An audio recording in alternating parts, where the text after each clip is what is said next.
Good morning. I want to do a quick check-in this morning. Um, we're at about day 10 of the Gangsta Grannies Global being here, and I thought I would just briefly drop in what's been going on, some of the things we've been talking about, and just share a little bit about that briefly.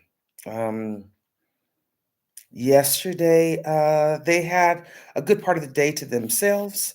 Um, I was doing ceramics firing. I took a Raku ceramics class, and yesterday was the firing day. So I went and was finishing my art, and that was fun.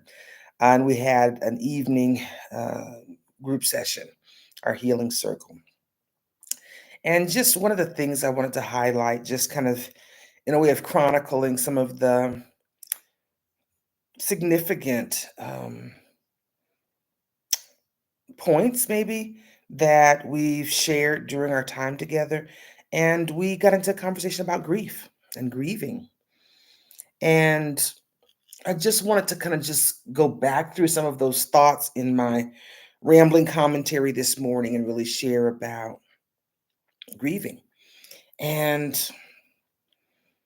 if I could put it in just a few words, I was talking with them about going through this process and what this process is doing in their lives and the feelings that they're having and the feelings that they're digging up intentionally. And we got on the topic about grieving, and I kind of went down that rabbit hole. We went down that rabbit hole and really talked about the losses. The next step we get to this weekend as they transition out of step one into step two of the program, um, really is going to more deeply and intentionally go into talking about losses. And I'm gonna get my phone. Um, I'm in my room this morning. I've been up getting some breakfast stuff ready. I think I left my phone somewhere. So this step really isn't there yet, but as they're going through this, they're feeling some of the losses that they've been experiencing, not specifically naming those losses, but identifying what these situations have created in them, the emotions, and feeling that heaviness and feeling sadness, and some of the emotions are repeated over and over again. I felt sad. I felt angry. I felt unsupported. I felt, dismissed. I felt unprotected in the situations that really happen in life. And it is reasonable. Emotions aren't something that's particularly um, like you don't need permission. You don't need permission to feel what you're feeling. You don't need permission to um, be sad. And my value system says be sad as long as you need to be sad, be angry as long as you need to be angry. It doesn't permit behaviors, it doesn't give you a pass to act in ways that may be damaging to yourself or damaging to others, but it does mean that you have the right to feel what you feel. And part of this process is intentionally digging up some things and intentionally going to the places where you haven't spoken or honored your feelings. You've shoved them aside, you've compartmentalized them, you've blocked them out, but we haven't processed them.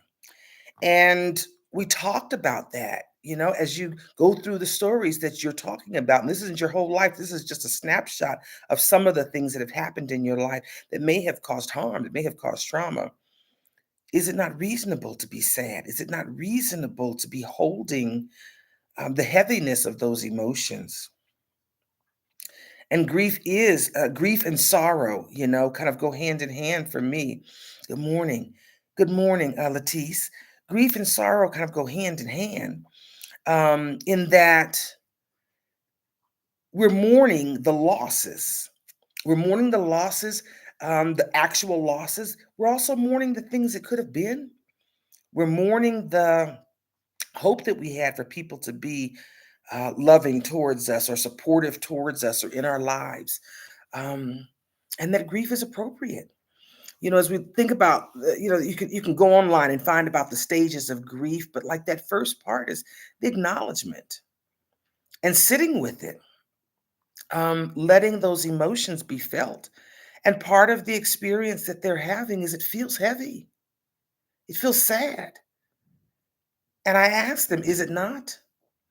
Think about that young girl, you, you know, 20, 30, 40, 50 years ago. Think about that child. Didn't that child deserve to be loved and supported? Did that child not deserve to be protected? Or the young lady or the woman you were yesterday? And that isn't that worthy of grieving? Is it not worthy of being sad about that? Being sad about the experiences that maybe you hoped for, the relationships with parents that you may have hoped for, the relationships with ex-spouses that you may have hoped for, relationships with children or family members or friends that you had hoped for, and that those things didn't happen. There's disappointment, there's sadness, there may be anger, and a whole lot of other emotions, but isn't that worthy of grieving? I think there's a judgment sometimes, well, I should be done grieving. No, you shouldn't. You should be sad as long as you need to be sad, or angry as long as you need to be angry, because allowing those to process lets you then move to the acceptance stage of the grief cycle. Now that I have allowed those emotions to do their thing, sit with it and let them flow through and disperse back out into the universe. The energetic, the parts of your body that's holding that. In some of the shamanic practices, they talk very specifically about stuck energy. But if you look at many of the traditions that deal with energy, the blockages in your meridian, the Eastern and Chinese medicines talk about the meridians in your body, and that if energy gets stuck in there, those are the places where disease can fester. Many of the other indigenous traditions talk about the movement of stuck energy, the reason that we dance, the reason that we do motion and movement. It's about moving that stuck energy, moving those stuck emotions even out, and giving space and honoring that. That was the word that came up in our group exhale after our healing circle. It was about honoring the losses, not dismissing them, not minimizing them, not gaslighting ourselves, and repeating these stories that my losses weren't heavy, that they weren't significant, that they weren't damaging. It's honoring the truth. And in this process, the step one part of the process, we are laying the truth out. Very much of this process is about fact finding, finding the facts in the situation so that we can unweave them.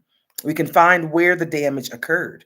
The ground zero of our trauma is exactly at the point where our expectations and our values and our beliefs get conflicted. And part of what came out yesterday was, is our trauma not worthy of the grieving?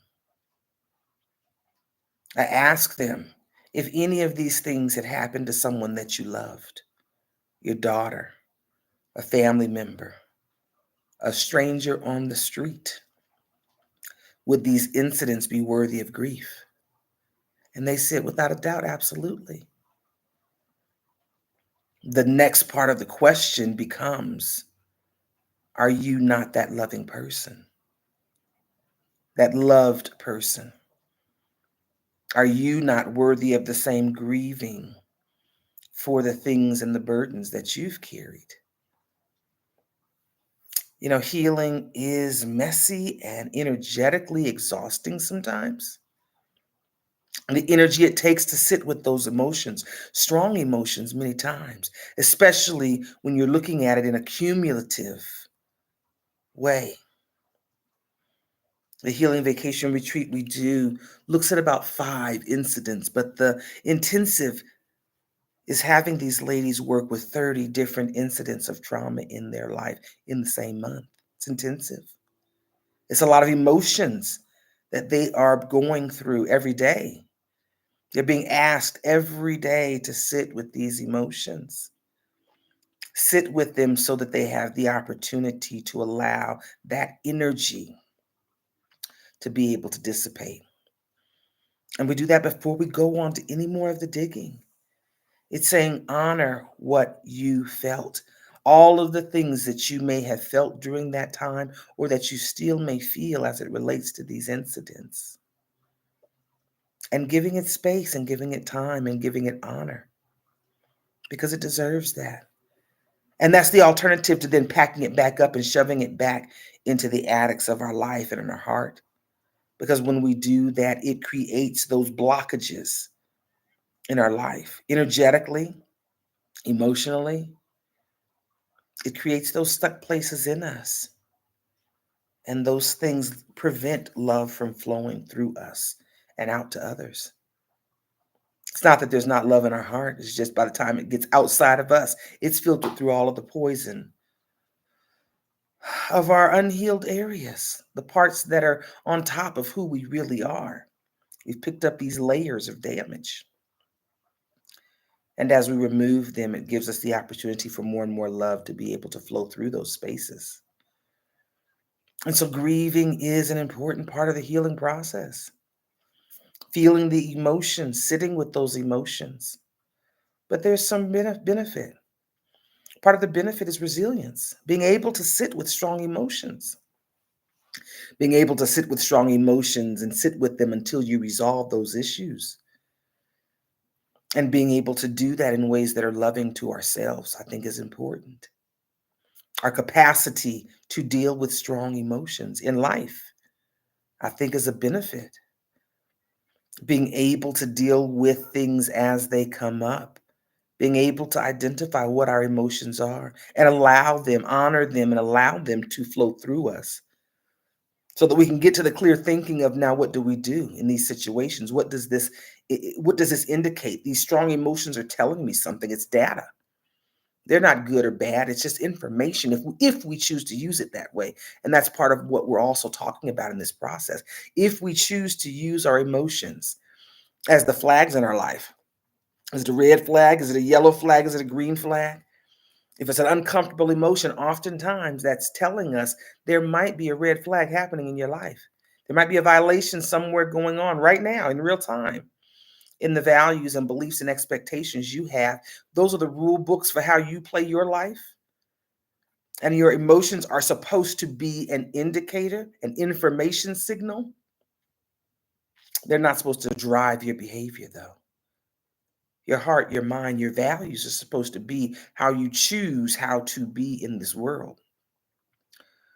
But using your emotions is often the very first indicator for you that something might not be in alignment. That's popular vocabulary. Something just happened and I feel irritated. Ooh, what just happened that's irritating me? I'm feeling irritated because there might be some confliction in my value system happening right now, literally. And learning to use those emotions. But when we're healing, we're bringing up emotions that we didn't feel oftentimes, or we felt them and then stuffed them aside to be able to get into survival mode. There's nothing wrong with that. Survive. Do the best you can. This process is about the best becoming better. That we're moving out of survival mode as we do healing work. We're removing those things that trigger us to go into survival mode so that we can go into thriving mode where we're living a life that doesn't feel defensive, that feels proactive. And so grief is a part of the process. I think sometimes I see us shying away from feeling what we feel. This process does not provide sugarcoating. It says we're going to ask you to feel as deeply as you possibly can. As deeply as you have the energy to feel, we're going to ask you to do that. We're not going to ask you to sugarcoat it. We're not going to ask you to lie about it. We're not going to ask you to dismiss what you're feeling. We're going to ask you to go there and sit with it Go to your room and sit with it. Go to the river and sit with it. Go take a walk and sit with it. Go listen to music and dance and sit with it. Go do the things you need to do. Go do some yoga and sit with it. Whatever you need to do to be able to sit with those emotions. Because if not, then we got to put them back in those bags and stuff them away. And we talked about that yesterday, about the bags in our life that we carry around. Yesterday, I shared with them one of the short letters that's in one of the books that I haven't released yet. It's one of it'll be one of the first in the series of Black women healing together. Um, that's really directed to those that really connect with cultural Blackness. Um, and that I think I'll share this morning because it was real relevant to us really talking about the grieving process, really talking about that, and I shared that with them yesterday as we finished up our group exhale time after our healing circle. But it was motivated by, or inspired by, the song by Erica Badu called "Bad Lady," and I titled this piece. This book is based on an essay that I wrote back in, I think, 2019 about music, and music being the things that sometimes, we can feel it, and it be really the wisdom lessons from life that have been spoken by those who choose music as their vehicle of art. And so I think I'll share that maybe in closing this morning. Just my reflection time. I decided that I was going to just do a time of commentary and reflection as we go through this process, because there's so many tidbits that I would forget at the end of the month, trying to, think of all the things that were meaningful to me as we go through this process. But this piece is called Bag Lady. Carrying everything will cost you everything. And like I said, it was inspired by the song Bag Lady by Erica Badu. And it reads, "Honey child, you already know what I'm about to say. That bag is too heavy, and most of what's in it ain't even yours to carry anymore." This song right here is for every woman who's been dragging trauma, old relationships, false expectations, and everybody else's emotional laundry like it's her job. We don't always know when we start doing it. Sometimes we were trained early. Be strong, be helpful, be everything to everybody. But at some point, carrying all that weight becomes a personality, a lifestyle, a performance. And one day you realize you've been holding things that should have been put down years ago. Bag lady, you gonna hurt your back dragging all them bags like that. It's the kind of line that hits while you're folding laundry or crying in the car, because we know it's true. We know that every bag we carry has a story, but not every story needs to keep living inside of us. This song isn't harsh, it's honest. It doesn't judge the loads you've been carrying. It just wants to know, are you ready to be free? Because being a bag lady doesn't make you strong. It makes you tired. And child, I know you tired. If this song healed, perhaps it would help us stop proving our strength by how much we can carry. Or it would help us stop calling emotional labor love, and help us to remember that freedom is not selfish, it's sacred. And perhaps it might help us to remember to leave behind anything that's not aligned with the life that I'm claiming. And so maybe the question really coming out of that grieving is really about our choosing. Grief is a part of the healing process, but it's what have you been carrying that you didn't pack for yourself, and what would you feel like with less weight and more breath? And so the grieving process is a part of that process of lightening the load. It's saying unpack the bags, but first we honor the weight that we have been carrying. And sometimes the grieving process isn't just about the sadness. That was the other thing we talked about. Sometimes it's about acknowledging. You know, talk about honoring ourselves, but sometimes it's about acknowledging self. You carried this heavy load for this long. Thank you for surviving. Sometimes it's about gratitude in life, waking up in a mind that says healing is a lifestyle and I'm getting better. People say, wake up in your right mind. And I had a lady one time, old lady in Alabama, say, well, I woke up in my familiar mind. She said, it's familiar to me. It might not be right, but it's familiar to me. But waking up to your right mindedness or the growth towards your right mindedness is freeing, it frees you. Grieving, letting those emotions flow through the sadness of what you've lost, the losses that deserve sadness and all the other emotions that may come out. Honoring that.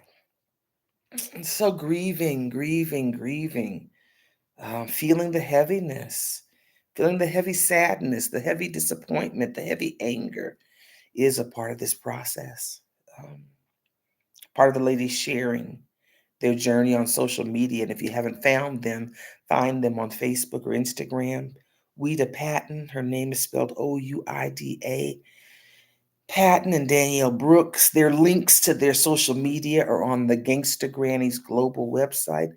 I should put that in the chat for those that are here, those that may see it. GangstaGranniesGlobal.com. But follow them because part of the work exchange is about being honest about what healing looks like. That's one of the parts of this work exchange with these ladies is about sharing, having them share their experience about what healing really is looking like from an honest perspective. It's no dressed up, it's not sugar coated. Here's what it really is. It's heavy, which is why rest is so important. It's heavy, it's heavy, it's heavy if we're going to do really deep healing work, soul level deep healing work. Get this stuff out. I'm a farmer, I'm a retired farmer, and getting the weeds out means getting it all out. If you leave any bit of that root in, it's going to come back. And oftentimes weeds will come back stronger because they're survivors. This is about really sharing in an honest way what healing looks like. And fortunately or unfortunately, grieving is heavy. It takes energy. It's painful before it gets better sometimes. Intentionally digging up the stuff you have not wanted to dig up in your life can be painful, can be energetically exhausting. But, but, but the other side is freedom. And that's the reward. That's the yappa. I like yappas. When I go places and people and they just kind generosity give me goodies. I like yappas.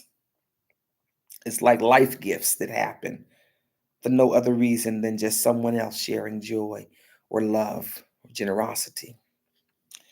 The benefit of freedom is the benefit of healing is a life that's more free, a life that is lighter, a life that feels like a life you want to wake up and live more and more every day.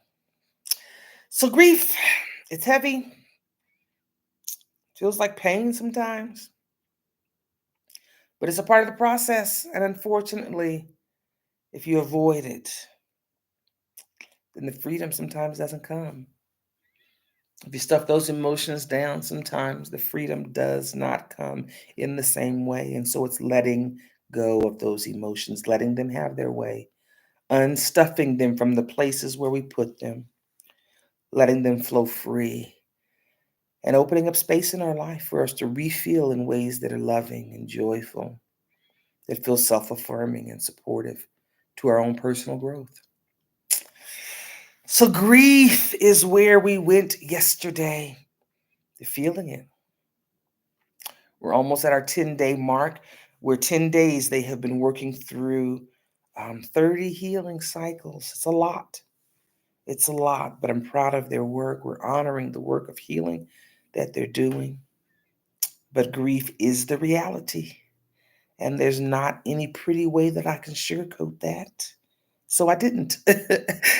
And they are sitting with those emotions and doing their best to do that in a supportive environment. And I'm grateful for being able to hold the container for them to be able to share together in that healing process. We can't hold it for them, but we can do this healing work together. And makes it easier. Makes it easier. So I'm grateful for the opportunity to share with these ladies. This year's initiative with the Gangsta Grannies Global has been very rewarding, hopefully for the ladies as well, that they are learning some better ways to unpack what life has already given them and learning how to turn that into value. How do you turn the hurt that has already happened to value? Is about getting your money's worth out of life and out of the tragedies that your life has brought you. I'm a big believer in getting your money's worth. That's just good business. And so it's taking the hurt, taking the harm, not only from others, but from ourselves, and saying, how do I get value out of this? And course correct. How do I correct the direction I'm going? Some of the things I'm doing, I'm traumatizing me, I'm creating the harm. How do I self correct in ways that are loving and non judgmental and affirming?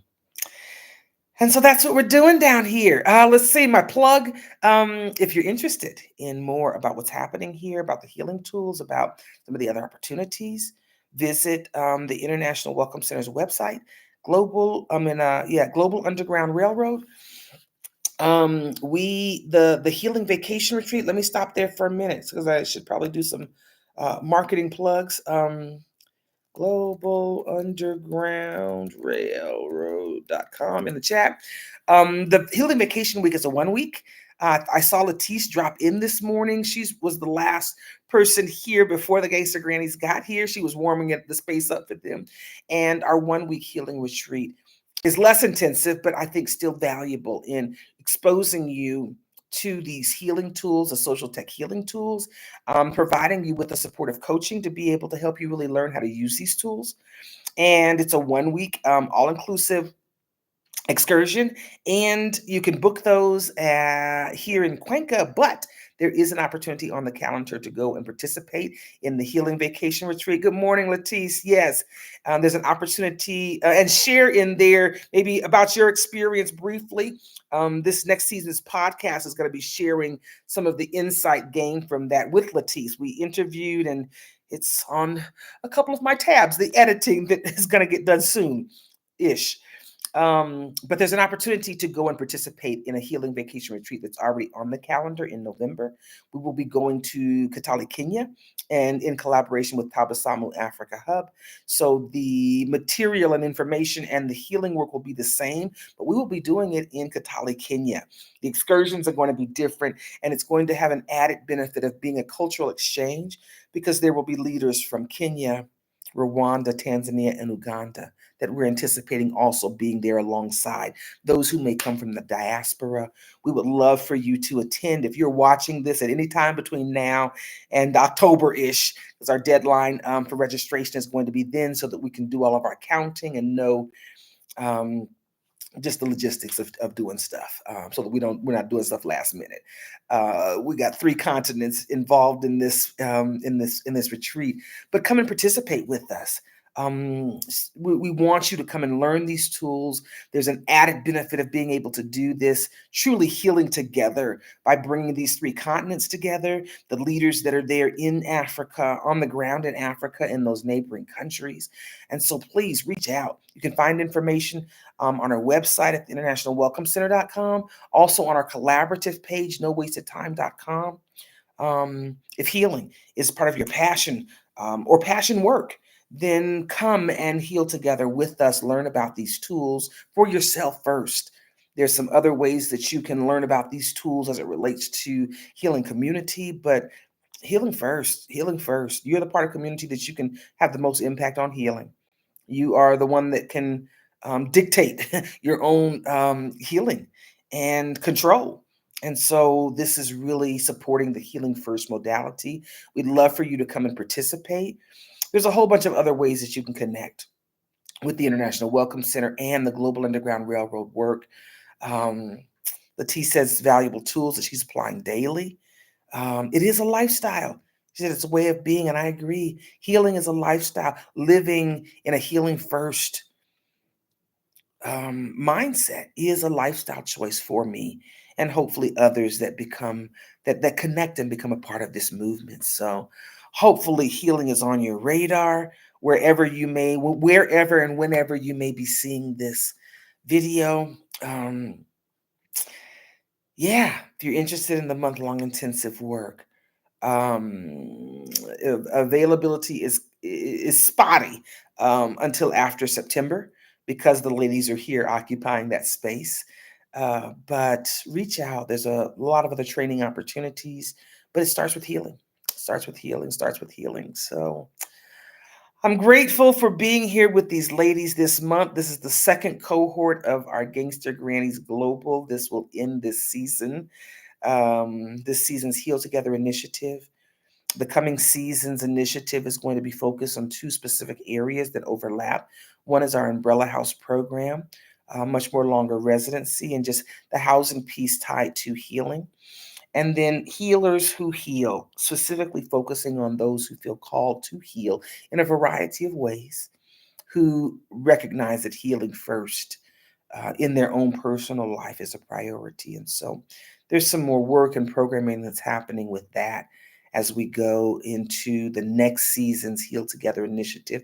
Good morning, Crystal. Crystal, I think, is already slated to be a part of the Soul Safari that'll be happening in November. We're excited about her participation. She also participated in our 30-day healing challenge. I think both of the ladies in the room have participated in our 30-day healing challenge.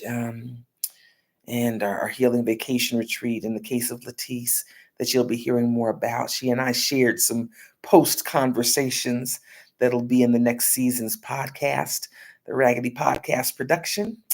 And I'm just excited about what the ladies are doing here this month. And if you haven't checked them out and hear about their progress. Reach out when you see their posts, support them. Like their posts, put comments of encouragement. We support and encourage a whole lot of things. Healing is one of them that I feel deserves our support. So find them on social media, encourage them choices to heal more deeply. So yeah, that's it. That's what I got this morning. I'm gonna go and get breakfast. Today is a spa day here in Cuenca, Ecuador. We are going to the spa. We will be doing healing circle at the spa today. We've got a couple of activities. Our social schedule ramps up. One of my friends, who is one of the shaman people in my circle, is going to be holding ceremony for them at Pachamama Hill on Saturday. I'm excited about that. It's my kite flying spot when the wind is cooperating. Um, the spa is one of my favorite places. It teaches so many lessons, and it is healing. It is the work of healing. I tell people I go to the spa because it is part of my healing lifestyle. We're going to go to Pachamama Hill and hold ceremony there. I will be taking my kite. And then we're going on an artwork walk on Sunday. We've got a breakfast date with the 45 neighborhood and one of the artists and ceramicist here in Cuenca, and I'm a ceramicist too. So we have an affinity there. But he's a master, he's a maestro ceramicist and painter. And the community has taken his artwork and created an entire community of murals based on his artwork. And so there's an art walk that'll be happening Sunday. So our social calendar is kind of picking up. The ladies have kind of acclimated to the elevation. And those are a couple things we have on our calendar. So we'll be doing our healing circle. The ladies and I will probably be doing some live videos at the end of their step one process. So maybe Saturday or Sunday will join together and maybe do a chit chat live and just talk about their progress. They'll be a third of the way through the month and really just talk about what's happening with them. So, those are some upcoming things on our social calendar. What else is going on at the International Welcome Center? There's a bunch of stuff going on. Um, the first three books of the social text series are available. The books are in another room, so you just have to trust me that they're that they exist. You can go on Amazon and look up the social text series, and the first three books in our social text series are available. There's links on the website, nowastedtime.com or Global Underground Railroad, that'll take you to the electronic books. You can buy an ebook or you can buy the physical copies on Amazon. And really just sharing some of the practices and some of the tools that are foundational. Revolution Must Come to Our House, Our Home talks about the broader vision of the Global Underground Railroad and the work that we're doing. Meeting with Myself really talks about some of the practices of prioritizing yourself. Um, I'm excited about that.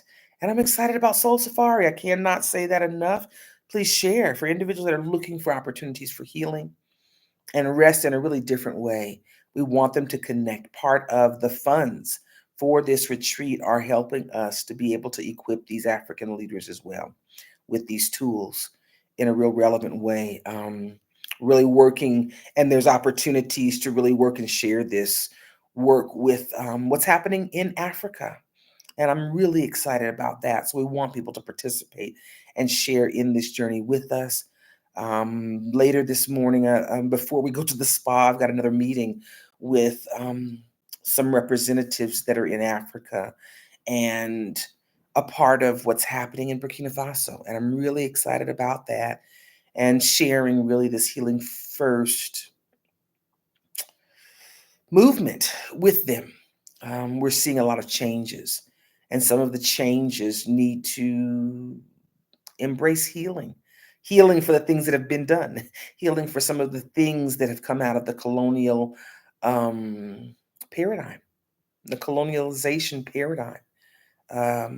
Grieving, that's what we've been talking about today, grieving, but definitely healing. And so I'm excited to be talking with some of those individuals. So this retreat, the Soul Safari retreat, is really, um, I'm very excited about it. I'm very excited about this work being shared on the ground in real time in areas that are really challenging the social paradigm shifts that we're seeing unfold. So I'm excited about that. You can find more about the Gangsta Grannies Global at the .com site in the chat. You can find out more about the International Welcome Center at globalundergroundrailroad.com.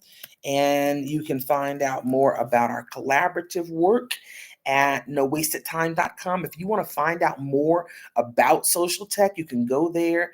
Check out the Village Builder magazine. There's probably 30 or 40 articles in the volumes that are already online about the work and the philosophy of healing community that this work is undergirded by, about the healing first modality and why. A little bit about some of the other things that are happening, some of the real time construction projects and the building of intentional communities that's part of it. We want people to connect. This is intentionally about creating a collaborative global underground railroad of all the things, places, and people who are committed to healing first. So, if any of it resonates with you and you feel called to do this work of healing community together, reach out. Let's have a conversation. Let's figure out what the points of connection are. Let's make sure we're in alignment. Healing first is a non negotiable for me. And that's important. But I think healing first is a good foundation to have for so many parts of life. So, yeah, help us share the word, help us share what's going on. If you have other friends and associates where healing would serve them well, Share the information. Help us amplify the work of healing. Thanks so much. Have a great day. We're rolling into the weekend. The ladies and I are going to go do a different kind of healing today that includes hot water. We're going to do hot water and mud therapy today as part of our healing journey and our healing circle. And yeah, live life fully today. Have a great day. Bye.